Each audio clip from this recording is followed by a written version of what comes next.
Eddie Mitchell s'est longuement livré sur sa carrière ainsi que sur sa vie privée.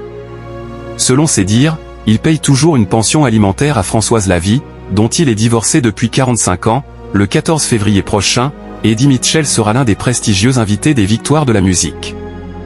Durant la cérémonie, l'ancien chanteur des Chaussettes Noires recevra un trophée d'honneur afin de saluer ses 64 ans de carrière.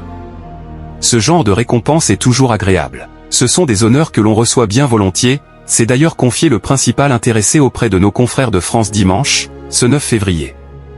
Durant cet entretien, réalisé en amont de l'événement, l'artiste de 82 ans s'est non seulement livré sur sa carrière, ses anciennes collaborations mais également sur sa vie privée, alors qu'il évoquait sa précédente amitié avec Johnny Hallyday dont il rêve encore très souvent. Eddie Mitchell s'est alors souvenu des nombreuses aventures qu'il a vécues aux côtés du taulier. Des conneries, oh, je n'ai pas oublié d'en faire, le jeu au casino, puis un investissement calamiteux dans un restaurant, a-t-il d'abord listé, avant d'ajouter, cette fois sur son divorce avec Françoise Lavie, qu'il a épousée en 1961 et avec qui il a eu 2 enfants, Eddie et Marilyn, et enfin, pour couronner le tout, un divorce dont je continue à payer la pension alimentaire.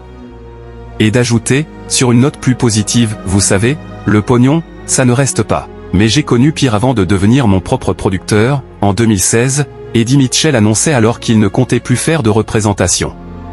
Malgré sa décision, il avait cependant repris la scène l'année suivante, aux côtés de Jacques Dutronc et Johnny Hallyday lors des Vieilles Charrues. Mais depuis, l'artiste s'était fait discret. Pourtant, plusieurs années après son retrait, l'interprète de Sur la route de Memphis va prochainement retrouver la scène. Après avoir sorti son dernier album en date, Amigo en novembre dernier, le rocker se représentera sur scène en juillet prochain, lors des Francopholies.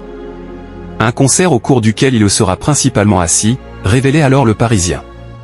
Il sera accompagné d'un big band et se produira dans un format inédit sur l'esplanade Saint-Jean-d'Acre, précisait le journal. Un événement qui devrait réjouir ses fans.